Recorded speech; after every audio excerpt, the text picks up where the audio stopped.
ನಮಸ್ತೆ ಫ್ರೆಂಡ್ಸ್, ರಾಜ್ ಜಾಬ್ಸ್ಗೆ ಸ್ವಾಗತ. Friends, ಪೋಸ್ಟಲ್ನಿಂದ work from home ಹುದ್ದೆಗಳಿಗೆ ನೇಮಕಾತಿಯ ಹೊಸ ಅಧಿಸೂಚನೆಯನ್ನು ಬಿಡುಗಡೆ ಮಾಡಿದೆ. ಕರ್ನಾಟಕದ ಎಲ್ಲ ಅಭ್ಯರ್ಥಿಗಳು ಕೂಡ ಅರ್ಜಿಗಳನ್ನು ಸಲ್ಲಿಸಬಹುದಾಗಿರುತ್ತೆ.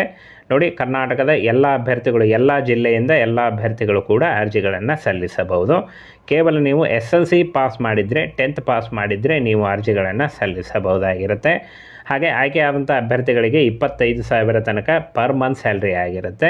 ಕೊನೆ ತನಕ ವಿಡಿಯೋನ ಕರೆಕ್ಟಾಗಿ ನೋಡಿ, ಎಲ್ಲ ಕಂಪ್ಲೀಟ್ ಮಾಹಿತಿಯನ್ನು ತಿಳಿಸ್ಕೊಡ್ತೀನಿ. ನಿಮಗೆ ಯಾವುದೂ ಡೌಟ್ಸ್ ಇರಲ್ಲ, ಎಲ್ಲ ಮಾಹಿತಿಯನ್ನು ತಿಳಿಸ್ಕೊಡ್ತೀನಿ. ಹಾಗೆ ಹೇಗೆ ಅಪ್ಲೈ ಮಾಡಬೇಕು ಅನ್ನೋದನ್ನು ಕೂಡ ತೋರಿಸ್ತೀನಿ ಫ್ರೆಂಡ್ಸ್. ಹಾಗೆ ಹೊಸ ಅಧಿಸೂಚನೆ ಆಗಿರುತ್ತೆ, ಹೊಸ ಜಿಲ್ಲೆಗಳಿಂದ ಒಂದು ನೇಮಕಾತಿಯ ಅಧಿಸೂಚನೆ ಆಗಿರುತ್ತೆ. ಇನ್ನು ಅರ್ಹ ಅಭ್ಯರ್ಥಿಗಳು ನೋಡಿ, ಆಸಕ್ತ ಮತ್ತು ಅರ್ಹ ಅಭ್ಯರ್ಥಿಗಳು 18ರಿಂದ 50 ವರ್ಷದ ಒಳಗಿನವರು ನೀವು ಅರ್ಜಿಗಳನ್ನು ಸಲ್ಲಿಸಬಹುದಾಗಿರುತ್ತೆ. ಇನ್ನು ಅಪ್ರಾಕ್ಸ್ 25,000ವರೆಗೆ ಪರ್ ಮಂತ್ ಸ್ಯಾಲ್ರಿ ಆಗಿರುತ್ತೆ. ಇದು ಫ್ರೆಂಡ್ಸ್ ಜಾಸ್ತಿ ಕೂಡ ಆಗ್ತಾ ಹೋಗುತ್ತೆ, ನಿಮ್ಮ ವರ್ಕ್ ಮೇಲೆ ಡಿಪೆಂಡ್ ಆಗುತ್ತೆ. ಹೇಗೆ ವರ್ಕ್ ಮಾಡ್ತಾ ಹೋಗ್ತೀರಾ ಹಾಗೆ ನಿಮಗೆ ಒಂದು ಸ್ಯಾಲ್ರಿ ಜಾಸ್ತಿ ಆಗ್ತಾ ಹೋಗುತ್ತೆ. ಹಾಗೆ ಫೋನ್ನಿಂದ, ಕೇವಲ ಫೋನ್ನಿಂದ, ಇದಕ್ಕೆ ಯಾವುದೇ ರೀತಿಯ ಲ್ಯಾಪ್ಟಾಪ್ ಆಗಲಿ ಯಾವುದೇ ರೀತಿಯ ಕಂಪ್ಯೂಟರ್ ಆಗಲಿ ಬೇಕಾಗೋದಿಲ್ಲ. ನೋಡಿ, ಬರೀ ಫೋನ್ನಿಂದ ನೀವು ಕೆಲಸನ ಮಾಡ್ಬೋದು, ವರ್ಕನ್ನು ಮಾಡ್ಬೋದು. ಹಾಗೆ ನಿಮಗೆ ಎಕ್ಸ್ಪೀರಿಯೆನ್ಸ್ ಇಲ್ಲದೇ ಇದ್ದರೂ, ನೀವು ಪ್ರೆಷರ್ ಇದ್ದರೂ ಅರ್ಜಿಗಳನ್ನು ಸಲ್ಲಿಸಿದರೆ ನಿಮಗೆ ಒಂದು ಟ್ರೈನಿಂಗನ್ನು ಕೂಡ ಕೊಡಲಾಗುತ್ತೆ. ಅದು ಸಿಂಪಲ್ ಟ್ರೈನಿಂಗ್ ಇರುತ್ತೆ, ಅದು ಏನು ಅಷ್ಟೇನು ಕಷ್ಟ ಏನಿರಲ್ಲ, ಸಿಂಪಲ್ ಆಗಿರೋ ಟ್ರೈನಿಂಗ್ ಇರುತ್ತೆ. ಹಾಗೆ ಕೇವಲ ಇಂಟರ್ವ್ಯೂ ಮೂಲಕ ಆಯ್ಕೆಯನ್ನು ಮಾಡಿಕೊಳ್ಳಲಾಗುತ್ತೆ. ಯಾವುದೇ ರೀತಿಯ ಲಿಖಿತ ಪರೀಕ್ಷೆ ಇರಲ್ಲ, ಯಾವುದೇ ರೀತಿಯ ಒಂದು ಅರ್ಜಿ ಶುಲ್ಕ ಇರಲ್ಲ, ಒಂದೇ ₹1 ಅರ್ಜಿ ಶುಲ್ಕ ಇರಲ್ಲ. ಫ್ರೀಯಾಗಿ ನೀವು ಅರ್ಜಿಗಳನ್ನು ಸಲ್ಲಿಸಬಹುದಾಗಿರುತ್ತೆ.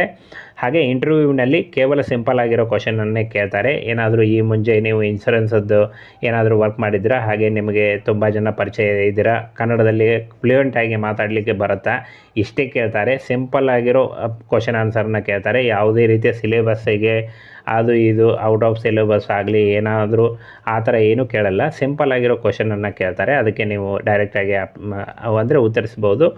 ಹಾಗೆ ಡೈರೆಕ್ಟಾಗಿ ಅಪ್ಲೈ ಕೂಡ ಮಾಡ್ಬೋದು, ಫ್ರೀಯಾಗಿ ಅಪ್ಲೈ ಮಾಡ್ಬೋದು. ಯಾವುದೇ ರೀತಿಯ ಲಿಖಿತ ಪರೀಕ್ಷೆ ಅಂತೂ ಇರೋದಿಲ್ಲ.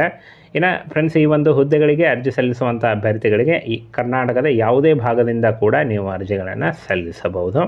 ಹಾಗೆ ಇನ್ನು ನೇರ ಸಂದರ್ಶನ ಇರುತ್ತೆ. ನೋಡಿ, ಆಯ್ಕೆಯಾದಂಥ ಅಭ್ಯರ್ಥಿಗಳಿಗೆ ನೇರ ಸಂದರ್ಶನ ಇರುತ್ತೆ. ಇನ್ನು ಇಲ್ಲಿ ನೋಡಿ, ನೇರ ಸಂದರ್ಶನ ಇರುತ್ತೆ. ಹಾಗೆ ಯಾವಾಗ ಸಂದರ್ಶನ ಇರುತ್ತೆ ಅಂತ ಅವರೇ ನಿಮಗೆ ತಿಳಿಸ್ಕೊಡ್ತಾರೆ. ನಿಮ್ಮ ರೆಸ್ಯೂಮೇನ ಏನು ಕಳಿಸಿರ್ತಿರಲ್ಲ ಅದರಿಂದ ನಿಮಗೆ ಅವರು ತಿಳಿಸ್ಕೊಡ್ತಾರೆ. ಹಾಗೆ 10ನೇ ತರಗತಿ, ಕೇವಲ 10ನೇ ತರಗತಿ, ಇನ್ನು 18ರಿಂದ 50 ವರ್ಷದ ಒಳಗಿನವರು ಅರ್ಜಿಗಳನ್ನು ಸಲ್ಲಿಸಬಹುದಾಗಿರುತ್ತೆ.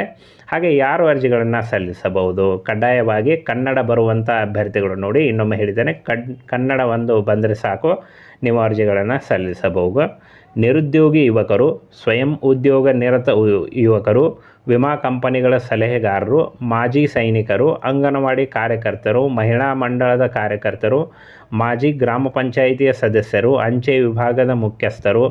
ಹಾಗೆ ಯಾವುದೇ ಒಂದು ನೀವು ಕೆಲಸ ಮಾಡ್ತಾಯಿದ್ರು ಅಥವಾ ನೀವು ಜಾಬ್ ಹುಡುಕ್ತಾ ಇದ್ದರು, ನೀವು ವರ್ಕ್ ಮಾಡ್ತಾಯಿದ್ರು, ಏನೇ ಮಾಡ್ತಾಯಿರಿ, ಬೋತ್ ಮೇಲ್ ಆ್ಯಂಡ್ ಫಿಮೇಲ್, ಪುರುಷ ಮತ್ತು ಮಹಿಳಾ ಅಭ್ಯರ್ಥಿಗಳು ಇಬ್ಬರೂ ಕೂಡ ನೀವು ಅರ್ಜಿಗಳನ್ನು ಸಲ್ಲಿಸಬಹುದಾಗಿರುತ್ತೆ.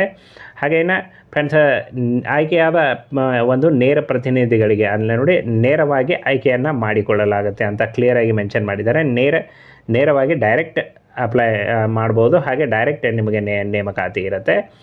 ಇನ್ನು ಕೇವಲ ಸಂದರ್ಶನ ಇರುತ್ತೆ. ಸಂದರ್ಶನದಲ್ಲೂ ಕೂಡ ಹೆಚ್ಚಿಗೆ ಏನು ಕೇಳೋದಿಲ್ಲ, ಸಿಂಪಲ್ ಆಗಿರೋ ಕ್ವಶನ್ನೇ ಇರುತ್ತೆ. ಹಾಗೆ ವ್ಯವಹಾರಕ್ಕೆ ತಕ್ಕಂತೆ ಸೂಕ್ತ ಕಮಿಷನ್ನ ನೀಡಲಾಗುತ್ತೆ ಅಂತ ಹೇಳಿದ್ದಾರೆ. ನೋಡಿ, ಸೂಕ್ತವಾದ ಕಮಿಷನ್ನ ಕೂಡ ನೀಡಲಾಗುತ್ತೆ. ಇದು ಪ್ಲಸ್ ಆ್ಯಡ್ ಆಗ್ತಾ ಹೋಗುತ್ತೆ. ಹಾಗೆ ಕಮಿಷನ್ನೇ ಒಂದು ಏನು ಕಮ್ಮಿ ಅಂದರೆ ಫ್ರೆಂಡ್ಸ್, ನಿಮಗೆ 25,000ವರೆಗೂ 25,000ವರೆಗೂ ಸ್ಟಾರ್ಟಿಂಗ್ನಲ್ಲಿ ದುಡಿಬಹುದು. ಇದು ನೀವು ಹೇಗೆ ವರ್ಕ್ ಮಾಡ್ತಾ ಹೋಗ್ತೀರಾ ಹಾಗೆ ನಿಮಗೆ ಜಾಸ್ತಿ ಕೂಡ ಆಗ್ತಾ ಹೋಗುತ್ತೆ. ಇನ್ನು ಹೇಗೆ ಅಪ್ಲೈ ಮಾಡೋದು ಅಂತ ನೋಡೋದಾದರೆ, ಅರ್ಹ ಮತ್ತು ಆಸಕ್ತಿಗಳು ಇತ್ತೀಚಿನ ಭಾವಚಿತ್ರದೊಂದಿಗೆ ಅಂದರೆ ನಿಮ್ಮ ಪಾಸ್ಪೋರ್ಟ್ ಸೈಜ್ ಫೋಟೋ, ಹಾಗೆ ಶೈಕ್ಷಣಿಕ ಪ್ರಮಾಣ ಪತ್ರ ಮತ್ತು CV ಇಷ್ಟೇ ಬೇಕಾಗುತ್ತೆ. ಈ 3 ಡಾಕ್ಯುಮೆಂಟ್ಗಳನ್ನು ತೆಗೆದುಕೊಂಡು ನೀವು ಒಂದು ಜೆರಾಕ್ಸ್ ಮಾಡಿ ಒಂದು ಕವರ್ನಲ್ಲಿ ಹಾಕಿ ಅವರ ಅಡ್ರೆಸ್ಗೆ ಕಳಿಸ್ಕೊಟ್ರೆ ಅವರು ನಿಮಗೆ ಇಂಟರ್ವ್ಯೂಗೆ ಕಾಲ್ ಮಾಡ್ತಾರೆ. ಹೋಗಿ ಇಂಟರ್ವ್ಯೂನ ಅಟೆಂಡ್ ಮಾಡಿದರೆ ಜಾಬು ಫೈನಲ್ ಆಗುತ್ತೆ. ಫ್ರೆಂಡ್ಸ್, ಈ ರೀತಿಯಾಗಿ ಒಂದು ವರ್ಕ್ ನಡೆಯುತ್ತೆ. ಹಾಗೆ ಅಂಚೆ ಅಧಿಧೀಕ್ಷಕರು ಗದಗ ವಿಭಾಗ, ಇವರು ಅಂಚೆ ಜೀವ ವಿಮೆ ಹಾಗೂ ಗ್ರಾಮೀಣ ಅಂಚೆ ಜೀವ ವಿಮೆ ಉತ್ಪನ್ನಗಳನ್ನು ಮಾರಾಟ ಮಾಡಲು ನೇರ ಪ್ರತಿನಿಧಿಗಳನ್ನು ನಿಯುಕ್ತಿಗಾಗಿ ನೇರ ಸಂದರ್ಶನವನ್ನು ಆಯೋಜನೆ ಮಾಡಲಾಗಿದೆ ಅಂತ ಕೊಟ್ಟಿದ್ದಾರೆ ನೋಡಿ, ಅಂದರೆ ಮಾಡಿದ್ದಾರೆ ಅಂತ ಕೊಟ್ಟಿದ್ದಾರೆ.